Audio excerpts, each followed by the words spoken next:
The sun hung low in the sky, casting long shadows across the small village of Adowazisi. The soft hum of the wind and the occasional rustle of leaves were the only sounds as the air carried the promise of a late afternoon storm. I remember it well. The day Foki decided to take his family to the neighboring village for the annual harvest festival. It had been many years since they had gone, and excitement buzzed in the air like a swarm of bees. Foki was my uncle, a man known for his strength and practicality. He had always been the one to handle things with clear reason, never too quick to believe in superstition or anything that couldn't be explained with logic. His wife, Emmy, on the other hand, was the spiritual heart of the family. I always admired her quiet strength, her ability to remain calm, even when everything around her seemed to be falling apart.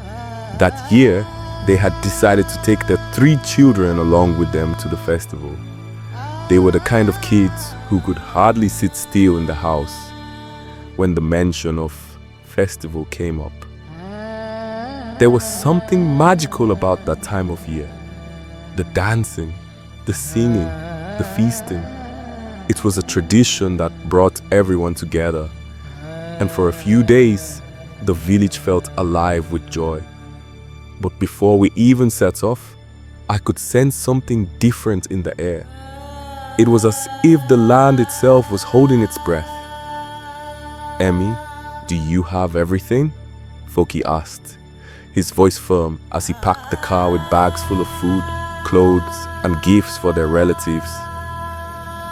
"Everything's ready, Foki," Emmy replied, her eyes glinting with a quiet kind of certainty. "But we should pray before we leave." Foki rolled his eyes, but he smiled, pretending to humor her. "We don't need to pray for a trip to the next village, Emmy. It's just down the road." Emmy didn't press further. Instead, she simply nodded and whispered a prayer under her breath. It was the same prayer she said before every journey, whether long or short. "Lord, protect us as we travel, and may our hearts be open to your guidance." As we stood outside the house, waiting to say our goodbyes, I saw her, the old woman. She'd appeared as if from nowhere, emerging from the dense thicket at the edge of the village. Her clothes were simple, faded by years of wear, and her skin was the color of dried earth. But what struck me the most were her eyes. They were as black as the night, with no whites visible, only deep, endless pools that seemed to pierce right through you. "Emmy," she said in a raspy voice, her words slow but deliberate. "Do not travel today. If you must, you should pray and fast first. There is danger ahead." The village fell silent as everyone turned to look at the woman. Her presence was unsettling. It wasn't just her unusual eyes.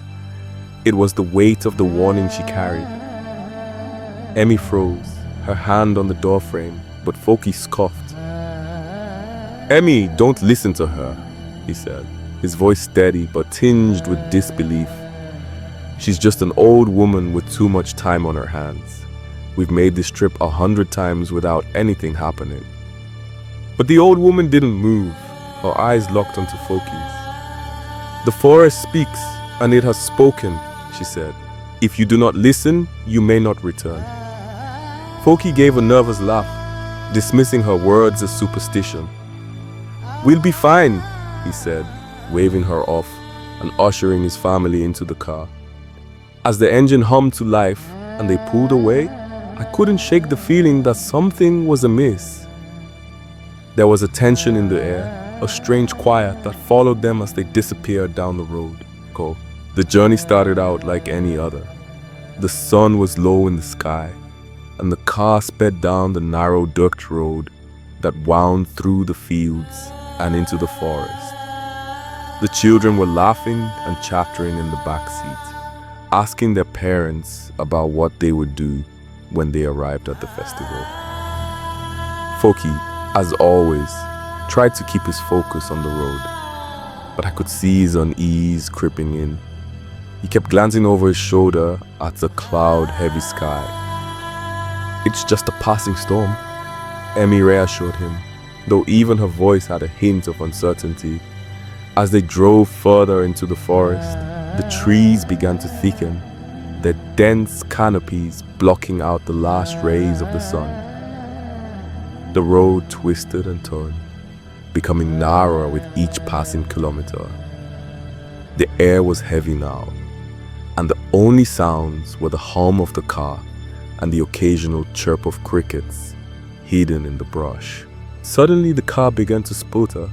The engine made a low coughing sound, and then nothing. Foki turned the key again, but the car remained still. His brow furrowed as he tried again, his hands gripping the wheel tightly. "What's going on now?" he muttered under his breath. "I'll get out and check," he said, stepping out of the car. Emmy and the children remained quiet in the back, the excitement of the journey beginning to fade. I could see Foki standing in front of the engine, his hands moving mechanically as he tried to figure out what had gone wrong. But no matter what he did, the car wouldn't start. After several attempts, Foki leaned back against the vehicle, staring up at the sky. "It doesn't make sense," he said, his voice thick with frustration. "We just filled up with fuel this morning. There's no reason for this." Emmy turned to him, her eyes gentle but firm. "Foki, remember what the old woman said. Maybe we should have prayed first." Foki's face hardened, and he shook his head. "We're not going to sit here and wait for a miracle," he said. "I'll walk to the next village for help." But as he turned to step away, a shadow flitted between the trees. Foki paused, his eyes narrowing. And there, standing in the clearing, was the old woman. Her black eyes stared at him as if she had been waiting for him. "I warned you," she said quietly, her voice barely audible above the wind. "The road ahead is dangerous. You don't listen to the land, and the land will not listen to you." Foki's heart skipped a beat. How did you get here?" he stammered. But the woman didn't answer. She only stared at him, her eyes unblinking, and then, as if she had never been there, she disappeared into the thick underbrush. Foki stood there for a long time, his heart racing. Emmy reached for his hand and squeezed it tightly. "We need to pray," she whispered. Reluctantly, Foki agreed. Together they knelt by the side of the road, their heads bowed, as Emmy began to pray. Her voice was soft but steady, calling upon the spirits of the land to protect them.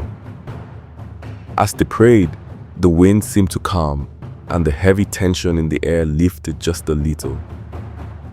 When they finished, Foki looked up, and for the first time that day, he felt a sense of peace. The car, which had refused to start just moments before, hummed to life on its own, as if the forest had granted them its blessing. The rest of the journey to the village was uneventful. They arrived just as night was falling, and the village was alive with the sounds of the festival. But despite the merriment, Foki couldn't shake the feeling that something had shifted. It was as though the very air around him was charged with energy. The kind of energy that makes you pause and question everything you thought you knew. Later that night, after everyone had gathered around the fire, Foki sat quietly, lost in thought. Emmy sat beside him, her hand resting gently on his. "What's bothering you?" she asked softly. "The old woman," Foki began, his voice low. "I didn't believe her, Emmy. I didn't take her warning seriously, and yet, something about that whole encounter, I can't stop thinking about it." Emmy smiled, though there was a hint of sadness in her eyes. "You never believed, Foki, but you should know by now that the land has its own way of speaking. It warned us, and we almost didn't listen. Foki turned to her, his face full of realization. I thought I could control everything, but some things are beyond me. Emmy nodded. Sometimes the greatest lesson comes from recognizing that we are part of something much larger than ourselves, that we are connected to the land, to the spirits, and to each other. And that is why we must listen. Foki remained silent for a long time, the weight of his realization settling on him like a blanket. He knew now that he would never again dismiss the signs or the warnings of the elders. And that day, a change began in him, not just in his belief, but in his spirit. The festival continued with joy. But for Foki, the true celebration was the one he found within himself. The road home would be different now, and he would travel it, always remembering to listen, always remembering the black-eyed stranger who had guided him back to the path of respect.